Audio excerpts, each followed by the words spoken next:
اللہ اللہ اللہ اللہ اللہ۔ السلام علیکم ورحمۃ اللہ وبرکاتہ۔ وعلیکم السلام ورحمۃ اللہ وبرکاتہ۔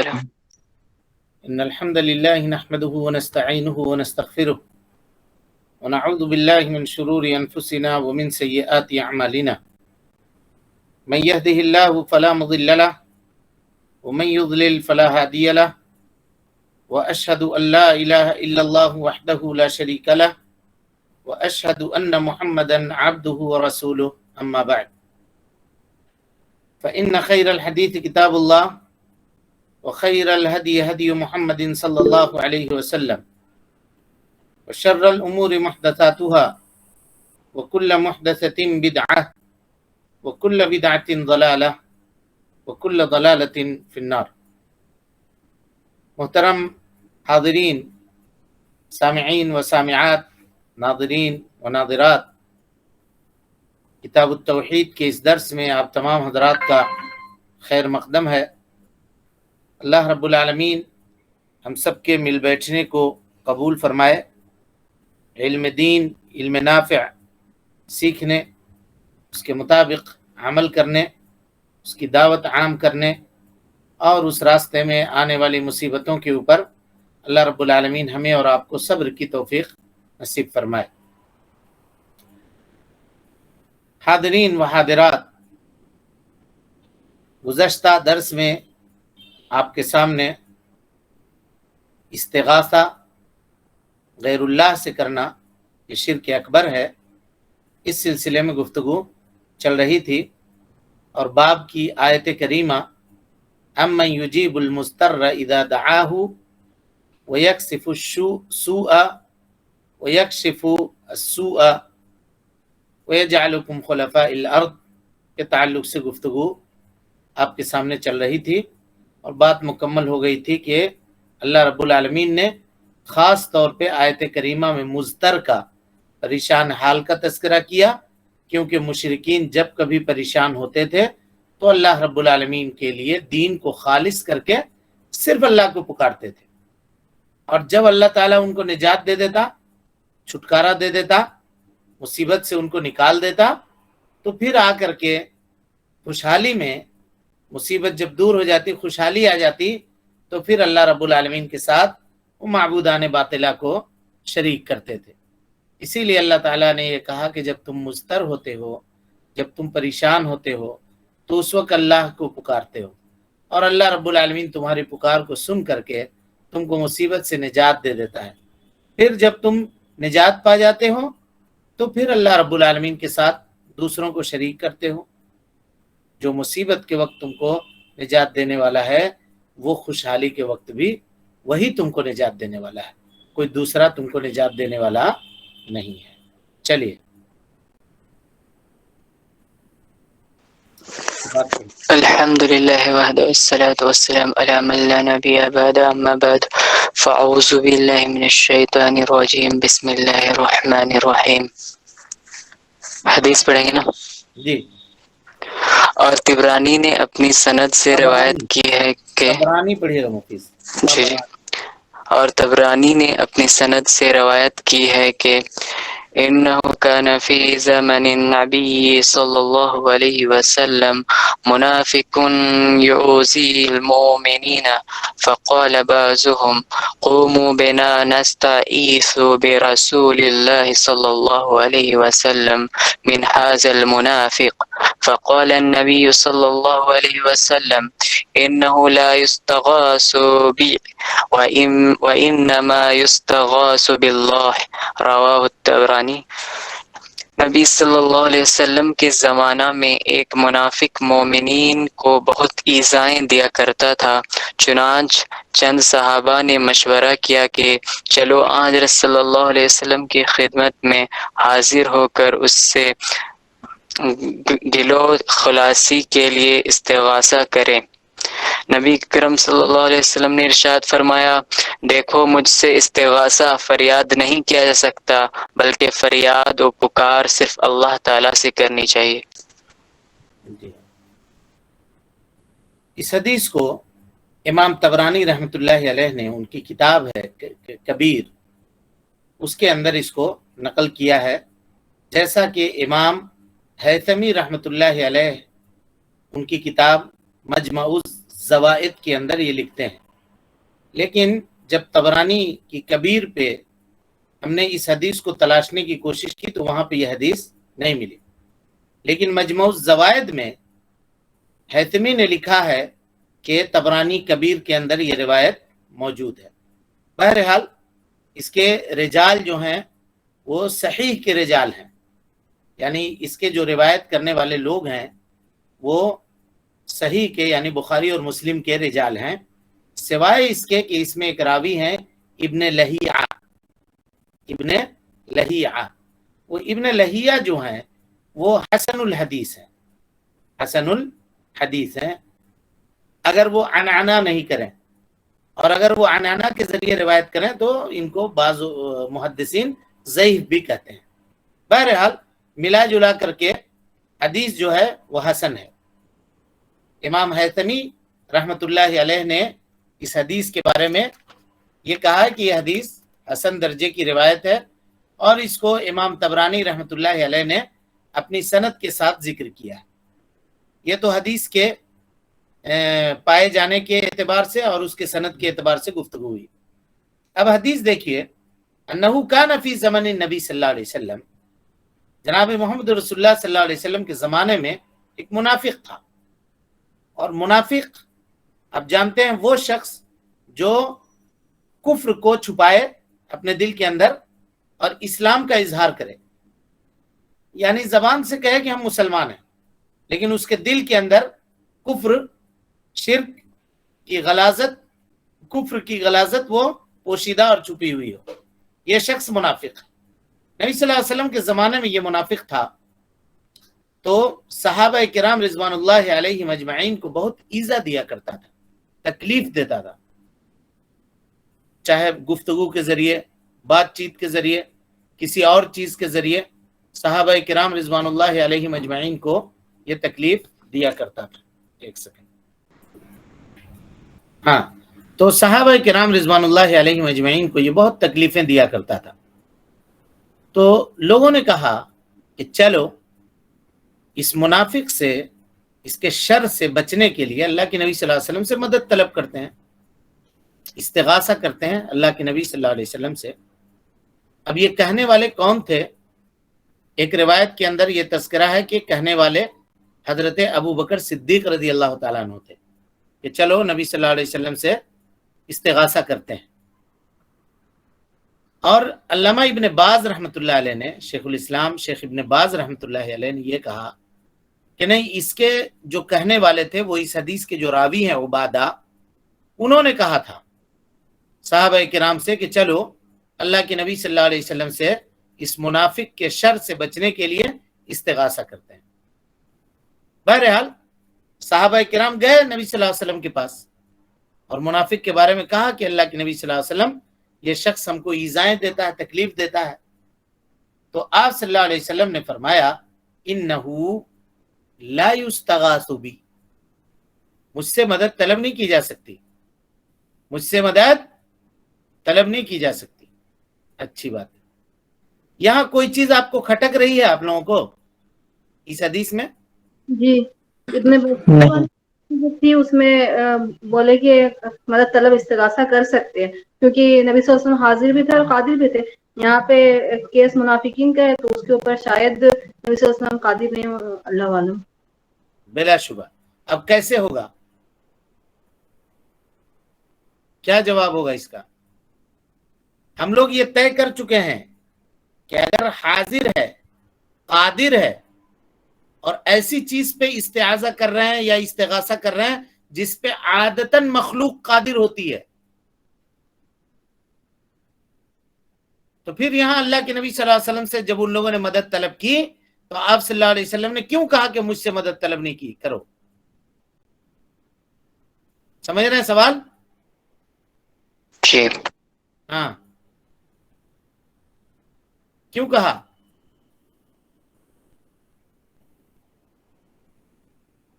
اہل علم نے کئی طریقے سے اس کا جواب دیا ہے، اہل علم نے کئی طریقے سے اس کا جواب دیا ہے۔ بعض اہل علم کہتے ہیں، دیکھیے جواب سنیے، بعض اہل علم کہتے ہیں کہ صحابہ کرام جو آئے تھے اللہ کے نبی صلی اللہ علیہ وسلم کے پاس مدد طلب کرنے کے لیے، ان لوگوں کا ارادہ یہ تھا کہ اللہ کے نبی صلی اللہ علیہ وسلم اس منافق کو قتل کریں، اور اللہ کے نبی صلی اللہ علیہ وسلم کے لیے جائز نہیں تھا کہ آپ اس کو قتل کریں، کیونکہ آپ قتل کرنے کے اوپر قادر نہیں تھے۔ اس وجہ سے اللہ کے نبی صلی اللہ علیہ وسلم نے کہا انہو لا یستغاث بی، یعنی اس کے قتل کرنے کے لیے مجھ سے مدد طلب مت کرو، اگر یہ چاہتے ہو اس کو قتل کرنا تو اللہ رب العالمین سے مدد طلب کرو، اللہ تعالیٰ قادر ہے اس بات کے اوپر کہ اللہ اس کو ہلاک کر دے۔ سمجھ میں آ رہی بات؟ میں اس کو ہلاک کرنے کے اوپر قادر نہیں ہوں۔ لیکن اس جواب میں آپ لوگوں کو اطمینان ہو رہا ہے؟ نہیں۔ کیوں؟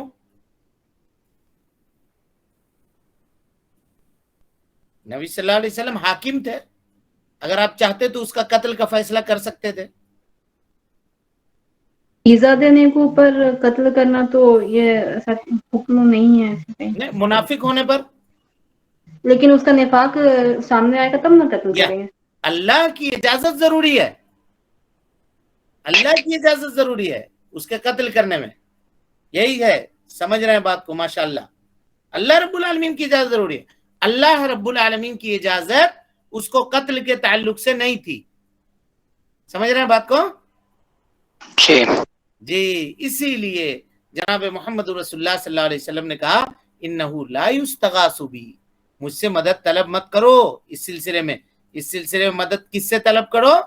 اللہ رب العالمین، یعنی اس منافق کے تعلق سے جو چیز تم لوگ چاہتے ہو وہ میں نہیں پورا کر سکتا ہوں، وہ میں پورا نہیں کر سکتا ہوں، کیونکہ اللہ رب العالمین نے اس کے قتل کی اجازت مجھے نہیں دی ہے۔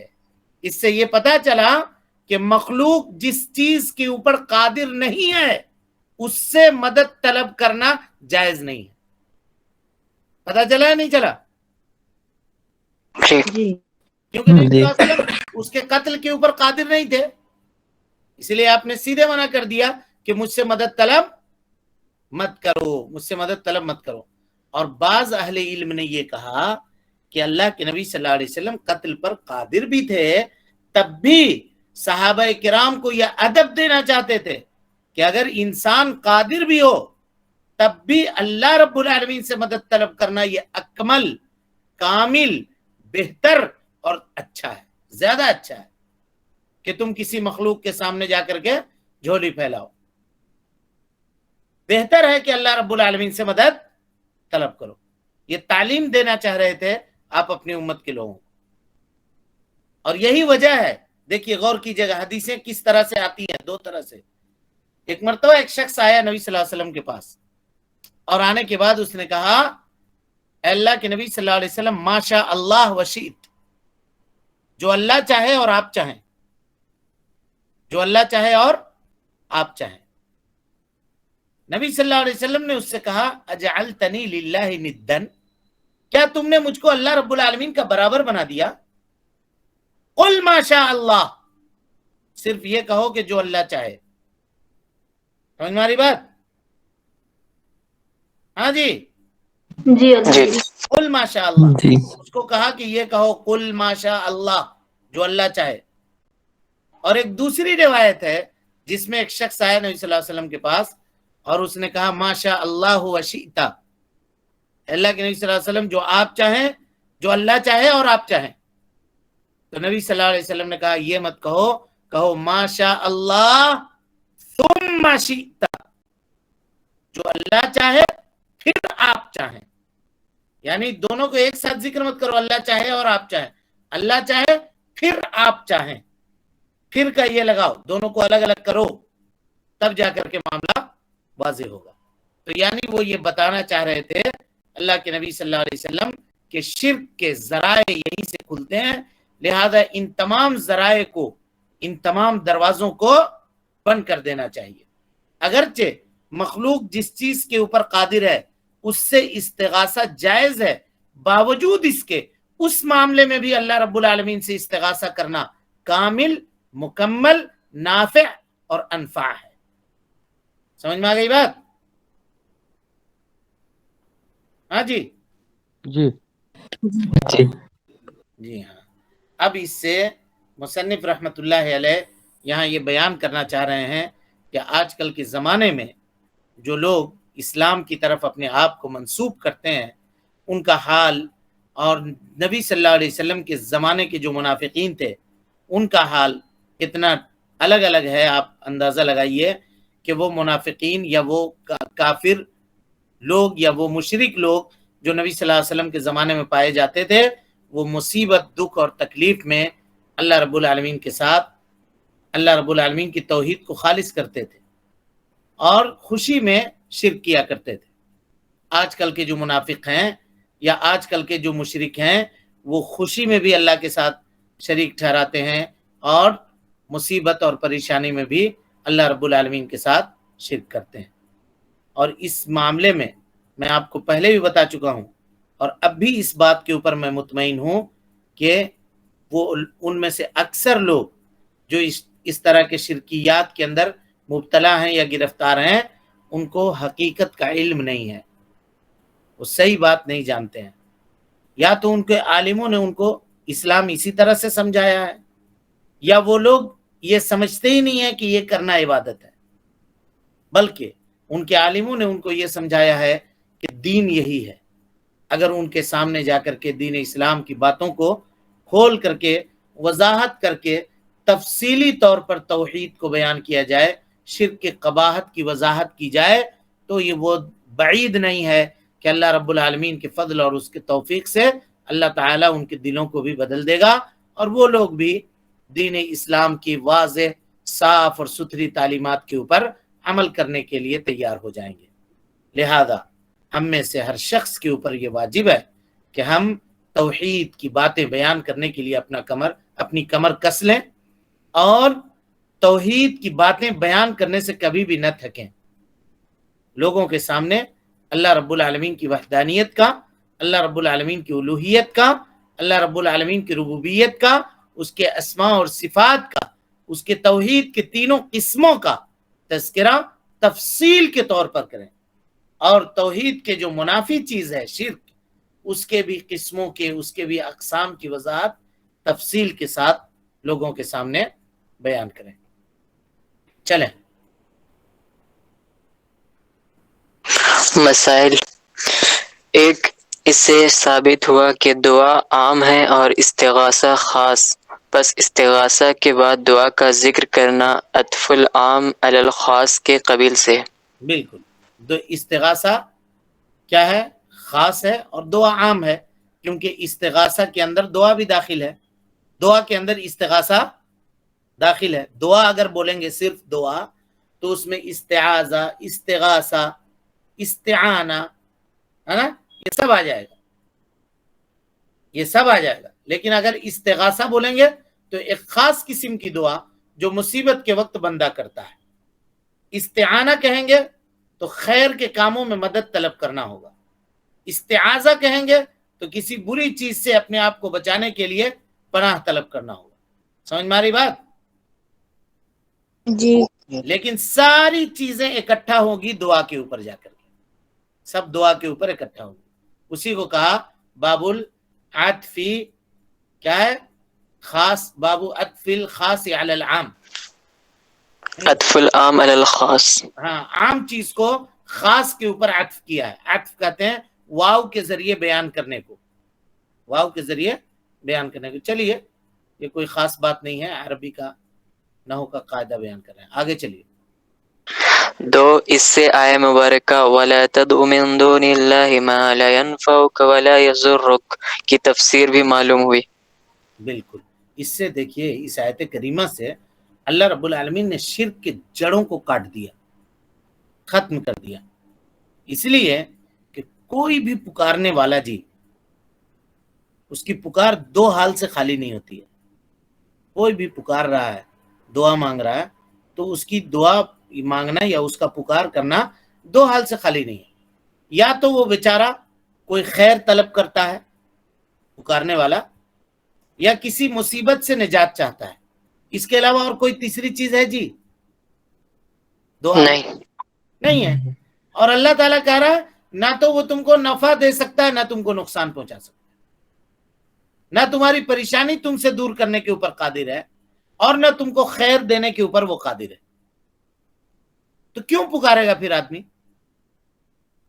تو اسی لیے یہ پتا چلا کہ مخلوق چاہے وہ اپنے قدر میں، اپنے منزلت میں، اپنے مقام میں کتنے ہی اونچے مقام پہ کیوں نہ ہو، مخلوق ہے، اس کا پاور لیمٹ ہے، اس کے پاس اس کے اختیارات محدود ہیں.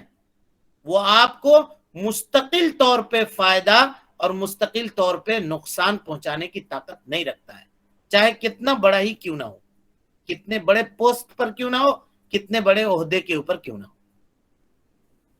چلیے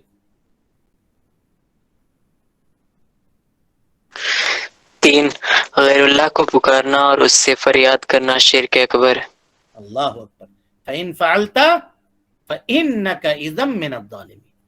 اللہ اکبر. نبی صلی اللہ علیہ وسلم کو کہا، اے اللہ کے نبی صلی اللہ علیہ وسلم، اگر آپ غیر اللہ سے فریاد کریے گا، اللہ کے علاوہ دوسروں کو پکاریے گا، ایسا اگر کیجیے گا، فَإِن فَعَلْتَ فَإِنَّكَ إِذًا مِّنَ الظَّالِمِينَ، تو آپ ظالم لوگوں میں سے ہو جائیے گا. اور ہم نے بتایا تھا یہاں پر ظلم سے مراد شرک ہے، کیونکہ اللہ رب العالمین نے دوسری جگہ سورہ لقمان میں فرمایا کہ ان الشرک لظلم عظیم. الشرک لظلم عظیم. چلیے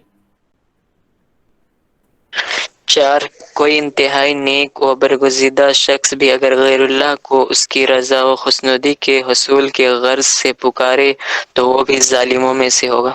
اللہ. یہ دیکھیے استدلال، کوئی کتنا برگزیدہ اللہ رب العالمین کا نیک بندہ کیوں نہ ہو. کیوں یہ بات کیوں کہہ رہے ہیں شیخ الاسلام؟ جب اللہ رب العالمین نبی صلی اللہ علیہ وسلم سے یہ بات کہہ رہا ہے، چاہے کوئی کتنا ہی بڑا ولی کیوں نہ ہو جائے جی، اتنے اونچے مقام پہ نبی صلی اللہ علیہ وسلم کا درجہ پا سکتا ہے کیا؟ ہرگز نہیں. حاشا وکلا. نبی صلی اللہ علیہ وسلم کے قریب نہیں جا سکتا ہے. درجہ پانا تو بہت دور کی بات ہے، ان کے قریب نہیں جا سکتا ہے، چاہے کوئی کتنا بڑا متقی پرہیزگار کیوں نہ ہو جائے، ہرگز نہیں پا سکتا. جب نبی صلی اللہ علیہ وسلم کو یہ خطاب ہے کہ فَإِن فَعَلْتَ فَإِنَّكَ إِذًا مِّنَ الظَّالِمِينَ، تو کوئی پیر ہو، بزرگ ہو، ولی ہو، وہ اگر یا علی مدد، یا غوث المدد، یا فلاں المدد، یا عبد القادر المدد یہ کہہ رہا ہے تو مشرک نہیں ہوگا؟ ہوگا نہیں ہوگا؟ بولیے. جی تو اس سے ہر آدمی کو یہ جاننا چاہیے، چاہے آدمی اپنے تقوی میں، اپنے پرہیزگاری میں کتنا ہی بڑا ہوا کیوں نہ ہو، کتنے اللہ رب العالمین کی عبادت کرنے والا کیوں نہ ہو، کتنا ہی اللہ رب العالمین کے راستے میں مال خرچ کرنے والا کیوں نہ ہو، کتنا بڑا ڈیگ بنا کر کے فقیر مسکین کو کھلانے والا کیوں نہ ہو، کتنے ہی مرتبہ حج کیوں نہ کر لیا ہو، اگر وہ مشرک ہے یا شرک کا کام کرتا ہے، ظالم ہے وہ. فَإِن فَعَلْتَ فَإِنَّكَ إِذًا مِّنَ الظَّالِمِينَ. اس لیے یہ بات کہہ رہے ہیں کہ بعض لوگ کہتے ہیں کہ ہمارے شیخ جو ہیں، ہمارے پیر صاحب جو ہیں، وہ بہت پہنچے ہوئے ہیں. کہاں پہنچے ہوئے ہیں؟ کہاں تک پہنچے بتائیے؟ تو کہتے ہیں، بتاتے ہیں لوگ قصہ کہ پہنچ یہاں تک ہے کہ وہ اگر گالی بھی دیں کسی کو تو ان کا مواخذہ نہیں ہوگا، وہ فنا فی اللہ ہو چکے ہیں. اب بعض لوگ تو کہتے ہیں اپنے بارے میں، بعض پیر اپنے بارے میں کہتے ہیں کہ یہ جو 2 فرشتے یہاں بیٹھے ہوئے ہیں کرامن کاتبین، تو میرا صرف داہنا والا لکھتا ہے، بایاں والا نہیں لکھتا ہے، وہ اپنا قلم بند کر کے بیٹھا ہوا ہے. اس لیے ہم کسی کو گالی دیں، کسی کو برا بھلا کہیں، کسی کو کے بارے میں کچھ کہہ دیں، یا کوئی برائی کریں، کسی سے کوئی جرم کر لیں، کسی مرید کے ساتھ کسی طرح سے بھی پیش آ جائیں، ہمارا کوئی معاملہ نہیں ہے. اور مرید لوگ خوش ہو کر کے سنتا ہے کہ ہمارا پیر تو پہنچا ہوا ہے. سمجھ ماری بات؟ پیر ہمارا پہنچا ہوا ہے. شیخ الاسلام ابن قیم رحمت اللہ علیہ کہتے ہیں کہ وہ جو کہہ رہا ہے قلم بند ہونا، تو یہ قلم کا بند ہونا ایک ہی شکل میں ہو سکتا ہے. کون سی شکل میں بولیے تو جی؟ موت کی شکل. ہاں؟ موت کی شکل. نہیں، موت میں تو ہوگا، لیکن وہ تو زندہ ہے نا. پاگل ہو، پگلا گیا ہو، بچہ. تو اس کو پاگل گھوشت کیجئے، کہیے کہ پاگل ہے. یا اگر پاگل نہیں ہے، اس کا ہوش و حواس عقل ٹھیک ہے، ٹھکانے میں ہے، دماغ سویا ہو. ہاں؟ بچہ ہے سوئے. یا سویا ہوا ہو. چلیے، لیکن سویا نہیں ہے نا، وہ تو جگا ہوا ہے. گالی دے رہا ہے تو سو کے دے رہا ہے کیا؟ جگ کے دے رہا ہے جی. جی. نماز نہیں پڑھ رہا ہے، بیٹھ کر کے گانجا افیم دھوک رہا ہے اس میں، بولتا ہے ہمارے لیے کچھ نہیں ہے، ہم ہر وقت نشے میں دھت رہے ہیں، ٹون رہے ہیں، دارو پیئے، شراب پیئے. بلکہ وہ سب تو کہتا ہے کہ یہ سب تو قوالی کرنے کے لیے، بھانگڑا ڈالنے کے لیے، اور کیا کہتے ہیں اس کو، ناچنے کے لیے، حال جس کو کہتا ہے، وہ آنے کے لیے ضروری ہے بھانگ پینا. جب تک دیوانہ دیوانہ ہونے کے لیے بولتے ہیں. ہاں، دیوانہ ہونے کے لیے. گانجا جب تک نہیں ٹانے گا تب تک وہ پگلائے گا کیسے؟ ویسا ناچے گا بے شرم کی طرح. کوئی عقل مند آدمی ویسا ناچے گا مسجد میں جیسا واٹس ایپ میں، فیس بک پہ دیکھتے ہیں آپ لوگ؟ جی. کیسا ناچتا ہے اسٹیج میں؟ کوئی مروت والا آدمی ناچے گا ویسے؟ ہرگز نہیں. ہرگز نہیں. جب تک وہ پیے گا نہیں، جب تک اپنے عقل کو ختم نہیں کرے گا، وہ سب اس طرح کا بے مروت والا کام کر ہی نہیں سکتا ہے. تو ابن قیم کہتے ہیں کہ کوئی آدمی اگر ایسا کر رہا ہے تو اس کو دو آپشن دیجئے. کہیے یا تو بھائی صاحب آپ ٹھیک ٹھاک ہیں، مطلب آپ کو لے جانے کی ضرورت نہیں ہے، تو ٹھیک ہے، تو قلم یہ چل رہا ہے. اور اگر آپ اپنے آپ سے کہہ دیں کہ نہیں بھائی ہمارا ہے نہیں، اوپر کا بھیجا خالی ہے، پاگل ہیں ہم، تو پھر صحیح بات ہے. اگر آپ پاگل ہیں تو اللہ تعالیٰ نے آپ سے تکلیف کو اٹھا لیا ہے، تکلیف کو اٹھا لیا ہے. چلے 5 اس سے وَلَا تَدْعُ مِن دُونِ اللَّهِ کے بعد والی آیت کی تفسیر بھی معلوم ہوئی. جی بعد والی آیت ہے فَابْتَغُوا عِندَ اللَّهِ الرِّزْقَ، فَابْتَغُوا عِندَ اللَّهِ الرِّزْقَ وَلَا تَدْعُوا مِن دُونِ اللَّهِ مَا لَا يَمْلِكُ لَكُمْ رِزْقًا. ہے نا؟ اللہ کے علاوہ تم جن کو پکارتے ہو وہ تم سے روزی دینے کی طاقت نہیں رکھتے ہیں. فَابْتَغُوا عِندَ اللَّهِ الرِّزْقَ، اللہ روزی دینے کی طاقت رکھتا ہے، وہاں سے روزی طلب کرو. اور روزی کی تفسیر ہم بتا چکے ہیں کہ روزی سے مراد صرف کھانا نہیں ہے، سارے خیر کی سب چیز روزی میں داخل ہے. چلیے 6 معلوم ہوا کہ غیر اللہ کو پکارنا کفر ہے، اور یہ عمل دنیا میں بھی لوگوں کو فائدہ نہیں پہنچا سکتا. بالکل. شرک دیکھیے جی کتنی قبیح چیز ہے. مان لیجئے چلیے بھائی اگر وہ شرک کر رہا ہے، چلیے دنیاوی فائدہ اس کو حاصل ہو جائے کم سے کم، ایسا بھی نہیں ہے. کہاں سے استدلال کیا؟ وَلَا تَدْعُ مِن دُونِ اللَّهِ مَا لَا يَنْفَعُكَ وَلَا يَضُرُّكَ. جس سے تم مدد طلب کر رہے ہو وہ مدد دینے کے اوپر قادر نہیں ہے بھائی. یعنی ایک تو شرک کر رہے ہو اور ساتھ میں تم کو کچھ حاصل بھی نہیں ہو رہا ہے. نقصان. گناہ بے لذت، گناہ بے لذت. لوگ کہتے ہیں ہم خالی پیلی میں بدنام ہو گئے، ہم کو کچھ ملا بھی نہیں، کچھ حاصل بھی نہیں ہوا. کہ یہاں وہی ہو رہا ہے، تم شرک کر کے سب سے بڑے گناہ کے مرتکب ہو جا رہے ہو، اور تمہاری جو آرزو تھی، تمہاری جو خواہش تھی، وہ خواہش بھی پوری نہیں ہو رہی ہے. چلو کم سے کم اگر خواہش پوری ہو جاتی دنیا کے اندر، تم جو چاہ رہے تھے وہ چیز تم کو حاصل ہو جاتی، تب بھی ایک طرح سے چلو تمہارے لیے ایک طرح سے مطلب 1% کہہ لیجئے فائدے کی بات تھی. تب بھی نہیں تھی، دنیا کا آخرت سے کوئی مقابلہ نہیں کیا جا سکتا، لیکن چلیے اتنا مان لیجئے کہ اس کے لیے فائدے کی بات تھی. لیکن اللہ تعالیٰ کہہ رہا ہے کہ تم شرک کر رہے ہو، تم اس سے مانگ رہے ہو جو نہ تم کو فائدہ دے سکتا ہے نہ تم کو نقصان پہنچا سکتا ہے. یعنی شرک کر کے اتنا بڑا گناہ بھی کر رہے ہو اور دنیا میں کچھ تم کو حاصل بھی نہیں ہو رہا. چلیے 7 اس تفصیل سے تیسری آیت مبارکہ فَابْتَغُوا عِندَ اللَّهِ الرِّزْقَ کی تفسیر بھی واضح ہوتی. بالکل. چلیے 8 اللہ تعالیٰ کے سوا کسی سے روزی طلب نہیں کرنی چاہیے، جیسا کہ اس کے سوا کسی سے طالب جنت بھی نہیں ہونا چاہیے۔ ٹھیک ہے، چلیے 9 اس سے چوتھی آیت مبارکہ ومن اضل کی تفسیر بھی واضح ہوتی ہے۔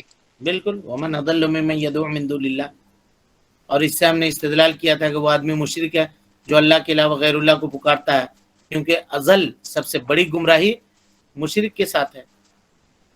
چلیے 10 جو شخص غیر اللہ کو پکارے یا اس سے فریاد کرے اس سے بڑھ کر کوئی گمراہ نہیں۔ چلیے مسائل ختم کر دیجئے۔ 11 اللہ تعالیٰ کے سوا جنہیں پکارا جاتا ہے وہ پکارنے والے کی پکار سے بے خبر ہیں، وہ نہیں جانتے کہ انہیں کوئی پکار رہا ہے۔ بالکل 12 اللہ تعالیٰ کے علاوہ جس کو پکارا جاتا ہے وہ اس پکار کے سبب قیامت کے دن پکارنے والے کا دشمن ہوگا۔ صحیح۔ 13 غیر وَإِذَا اللہ کو حُشِرَ پکار النَّاسُ، آیت کریمہ وَإِذَا حُشِرَ النَّاسُ كَانُوا لَهُمْ أَعْدَاءً وَكَانُوا بِعِبَادَتِهِمْ كَافِرِينَ، قیامت کے دن یہ لوگ پکارنے ہی کی وجہ سے ایک دوسرے سے دشمن ہوں گے اور ان کی عبادت کا وہ انکار بھی کر دیں گے۔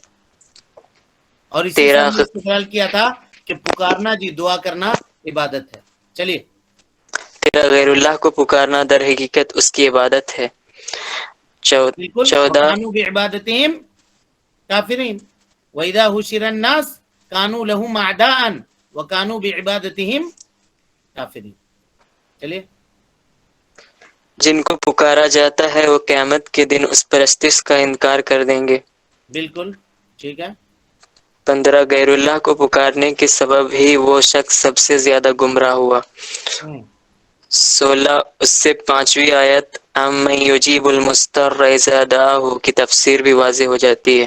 بالکل 17 حیران کن بات تو یہ ہے کہ بتوں کے پجاری اور ان کو پکارنے والے بھی اعتراف کرتے ہیں کہ پریشان و بے قرار آدمی کی پکار کو صرف اللہ ہی سنتا ہے اور وہی نجات دیتا ہے، یہی وجہ ہے کہ مشکلات میں وہ بھی خالص اللہ ہی کو پکارتے ہیں۔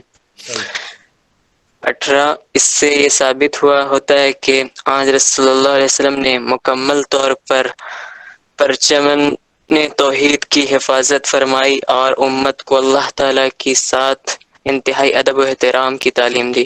بالکل یہ ادب و احترام ہی کا تو معاملہ ہے حدیث میں، جس میں کہا کہ لا یستغاث بی انما یستغاث باللہ، مجھ سے مدد نہیں طلب کیا جا سکتا، مدد اللہ رب العالمین سے طلب کی جا سکتی ہے۔